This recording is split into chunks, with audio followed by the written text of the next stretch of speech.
Assalamu alaikum. Peace be upon you. So, when we talk about the contributions of the Islamic world to science, we can discuss the historical contributions, but it's also important to talk about the modern day situation as well. So, starting with the historical look, there was a historian of science from Harvard University named George Sardin who wrote a book in which he named one scientist, one best scientist for every 50-year period of history. So, from the year 700 to 1300, every single name that he wrote about was a Muslim scientist who made great advancements in the fields of medicine, astronomy, mathematics, chemistry, and many other things. And this was a time when Europe was, in fact, in its dark ages. So during this time, all of the great learning centers were actually found in the Muslim world, such that people from the rest of Europe used to travel to Cordoba in Muslim Spain to seek scientific education.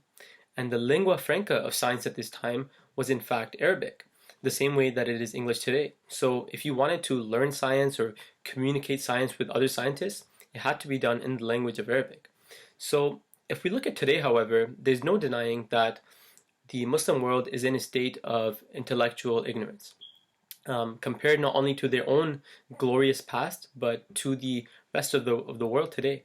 So one exception to this, however, was when Dr. Abdus Salam became the first Muslim scientist to win the Nobel Prize. Now, Dr. Salam was from the same community as myself, the Ahmadiyya Muslim Community. Now, our founder claimed to be the promised Messiah, and he sought to revive the lost and true teachings of Islam. And he, in fact, argued that the current state of ignorance of the Muslim world, in the intellectual ignorance, is due solely to the loss of these true Islamic teachings. And his current successor, the fifth Khalifa of the Ahmadiyya Muslim Community, recently delivered an address at the Ahmadiyya Muslim Research Association where he reiterated the same ideas, and he encouraged Ahmadiyya Muslims to study science deeply in order to be able to seek God, in fact. So this is an approach towards science that's actually foreign to most people, that this idea of seeking God through science.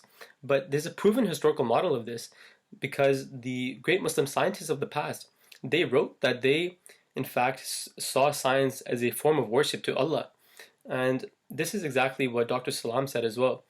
And so, as Ahmadi Muslims, as a revivalist community, we seek to revive that same approach towards science today.